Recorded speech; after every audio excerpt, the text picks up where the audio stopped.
Ассалаумағалейкум достар, біз Алматыдамыз. Осындай сүтті ешкі ұстайтын шаруашылыққа келдік. Қазір кішкене обзор сұхбат ретінде жасап беремін. Соңына дейін көріңіздер. Бұл кісі таза альпийский, нубийский, занинский сүтті ешкілерді ұстайды. Мінекей, жылы жерде тұру керек екен. Кәдімгідей сарай. Бәрі бөліп отдельно тұр екен. Мінекей, қазір көрсетемін бәрін. Мінекей, бұл екінші қора. Осы жерде де енді таза сүтті деген ешкілер тұр, ана екеуі теке. Ассалаумағалейкум, мен шаруашылыққа келдік, ешкі ұстайтын бауырымыздың бір-екі сұрақ қоюға. Негізі айтып жіберсеңіз, неден бастадыңыздар? Уағалейкум ассалам. Сапар бауырым, мына ешкі шаруашылығыма келген қош келдің. Мен негізі занин ешкіден бастағам. Ең бірінші 2013-те екі ешкі лақтарымен алғамыз. Содан көбейіп, заниннен енді альпийский, нубийский, тагенбургский сияқты ешкілерді осы 3 жыл болды. Асыл тұқымды ешкілерге айландырып, өстіп байланысып жатқанымызға. Сол. Бұл артықшылық қандай? Қанша сүт береді примерно? Негізі сүт беру жағынан ешқандай қатты бір артықшылығы жоқ. Себебі шетелден келіп жатқаннан кейін қымбат. Нубийский, французский, альпийскийлер. Ал негізі сүт беретіні 3 литрден жоғары қарай береді. Заниндер де сондай. 3 литр, 4 литр, 5 литр беретін бар, 6 литрға дейін беретін бар. Ал мына нубийский, альпийский де сондай. 3 литрден жоғары қарай бере береді өзінің. Енді неге именно ешкіні таңдадыңыз деген? Неге сиыр емес? Ешкі біз 2013-те біз жеріміз тар. Сол базарға барсақ осыны сүт ешкілерді көрдік. Соны қызығып, содан алғамыз. Bir жағынан жаңағы үйде отходтарды жеп, бір жағынан сиырдан гөрі жаңағы не ғой? Кішкене шөп жем аз жейді, тар жерге шыдамды жаңағы ұстағанға. 1 литр қымбат, е? 1 литрдің өзі ең аз дегенде 500 теңге. Бұлар қандай бәрі? Породасы қандай бұлар? Мына жерде қазір менде французский альпийскийдің ұрғашылары тұр. Бұлар бос, құдай қаласа 10-15 күнде туады, төлдейді. Ал қасында альпийский бар, чехский бар. Бұлар Аманжан бауырымнан алған, Қали ағамдан алған. Қанша примерно ешкі боздайды бұл? 2-3 бас туады дейм, Бұл жерде төлдеген кезде ма? Төлдегенде. Егізден туады. Енді шіпіштер туы мүмкін жалқы. Бірақ шіпіш кезінде де 2-ден 3-тен туа береді. Бұлар бәрі бірінші тума, е? Мына жердегі бірінші тумалары. Негізі камера дұрыс көрсетпейді, бірақ өте әдемі ешкілер екен. Жүні аз, сондықтан бір жылы помещениеде, жылы қорада тұру керек болды осындай. Ал мына қора бөлмедегі жаңағы үлкен ешкілер үшеуі, ол үшеуін жаңағы тар болғаннан кейін байлап қоямыз, себебі бұлар бір-бірін сүзіп, құлақтарын түсіріп тастауы мүмкін. Бұл жерде жаңағы альпийский бар, нубийский бар. Мына жерде құлағымыздың көріп тұрсыздар ғой. Таза нубийский бұл жерде бар. Құдай қаласа осы ақпан айының басында 10-нан бастап төлдей бастайды. Еркек лақтарын бірінші сатам. Құдай қаласа заказ берсеңіздер болады лақтарға. Бұлар бәрі бағана 2 текеден қашты, е? Біреу жаңағы альпийскийге қаштырдым, французский альпийский. Менің YouTube каналын көрермендер көбісі біледі, жалпы французский альпийский. Ал біреуі жаңағы нубийский, нубийге қаштырдым, альпийге қаштырдым, бірақ ішіндегі заниндерді нубийге қостым арасында. Сол бөліп 50-50 болып қостым ғой. Линиялар өте жақсы, сүтті. Айтып жіберсеңіз. Бұл жерде жаңағы, мына жерде қара ақ сызықтар бар, альпийский санго, английский линия болып саналады, санго деп аталады. Ал мына жерде енді местныймен жаңағы альпий ғой. Мына жерде 70% бұны жұлдыз деп ат қойып қойғанбыз. Ең бірінші маған келген англо-нубийский 75%-дық жаңағы таза амур деген текемнен, құдай қаласа осы 10-15 күнде төлдеп қалады. Жем шөпке келетін болса қанша жейді примерно? Расход қандай болады? Жем шөп мен бір 300-тіктей түсірем ғой, осы бір сезонға жетеді. Қанша бас примерно? 30 басқа емдеркін жетеді. Жоңышқа ма? Жоңышқа, жалғыз жоңышқа емес, таудың шөбінде араластырып беріп отырам. Одан кейін жемге келетін болсақ, жаңағы бұған рацион жасап береміз. Арпа, комбикорм. Арпа бар, жүгері бар, өзінің нормаларымен қосып. Кальций дейді. Кальций қосамыз, премикстер бар әртүрлі. Соларды қосып. Бұл қой сияқты қалдыра ма кішкентай, или бәрін түгел жеп қоя ма? Қандай болады? Нәзік бола ма кәшек? Кәшек жалпы көк шөп, жоңышқа болғаннан кейін нормамен сасаң қалдырмайды. Мына жерге сақ қойсаң кешке дейін жеп қояды, шөп жемді. Сонда 2 рет қарайсыз ба, или 3 рет? 3 рет. Таңертең жаңағы жемін берем, шөбін сақ қоям, үсте шығамда суын, и түсте жаңағы беретін өзім сухарий наны бар, нан беремін.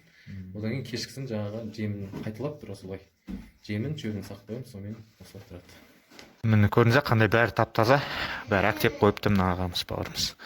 Как положено. Көрдіңіз дезинфекция қазақи.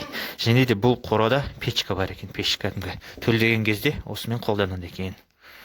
Вот. Бәрі сумым. Ага.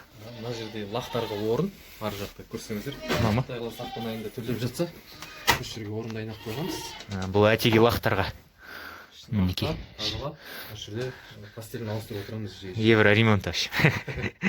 Енді қазір қиыншылық туралы сұрасақ, мінекей мына қоймайды. Айтып жіберсеңіз, қандай қиындықтар болды басында қазірде? Басында енді занин ешкі болғаннан олар осы Қазақстан климатына жаңа бейімделген мал ғой. Аса қиыншылық болған жоқ. Ал енді осы мына порода сырттан келгеннен кейін кішкене қиыншылық болды. Себебі күтіммен қарауым керек. Жылына витамин салып отыруым керек. Антибиотиктермен таныстық неше түрлі. Антибиотигін саласың, жылына 2 рет глистогон етіп отырасың, құртын түсіріп отыру керек. Сол сияқты жаңа күтіммен баладай қарайсың. Сол қиыншылығы ауырған кезде енді қой сияқты емес, бұлар тез сынып қалады. Тез ауырып, жаңағы күтіммен қарамасаң, сондай кішкене қиыншылықтары бар. Сүт не келсек, не пайда? Сүті, сиырдың сүтімен айырмашылығы негізі ешкінің сүті анадан кейінгі екінші сүт деп балаларға алады көбінесе. Себебі лактозасы аз ешкілердің. Сосын жаңағы адамға тез сіңімді, сосын витаминдері көп бұл ешкінің сүтінің. Жалпы Примерно енді бір лақтың құнын қаншадан алдыңыздар, например? Мынау дегендей. Мына занендерді енді Қазақстан біледі ғой, негізі жалпы бағалары қанша, тазалары 100-150 мың көлемде занен ешкілердің алдымыздағы. Мынау, Аха.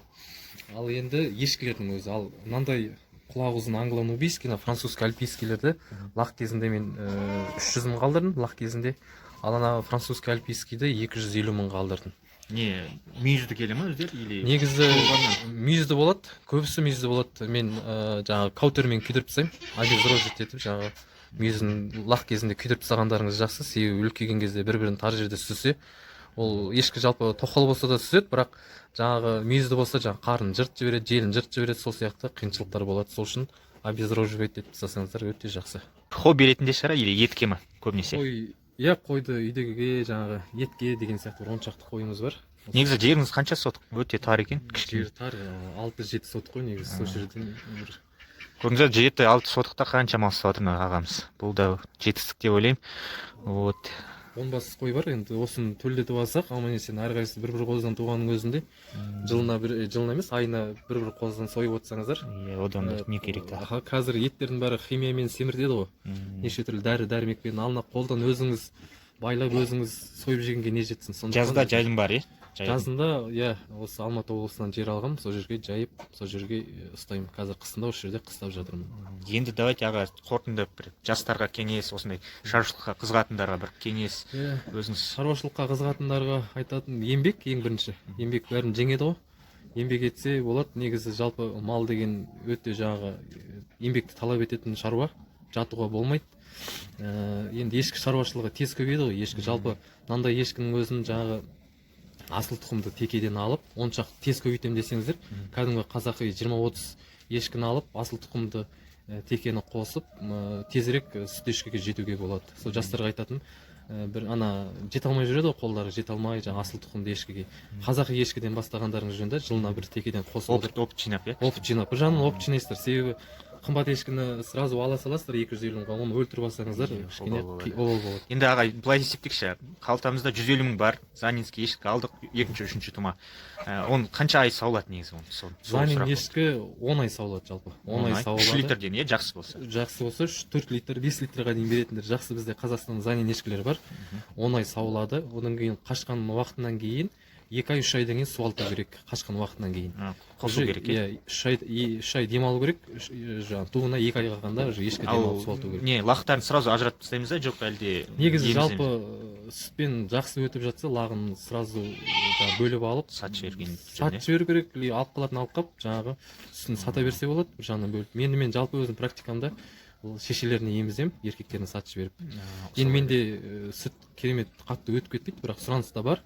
Сол үшін жаңағы келесі жылға жаңағы лақтар жақсы өсүш үчүн шешелердин бир эмчегин соларга эмгизип отурам.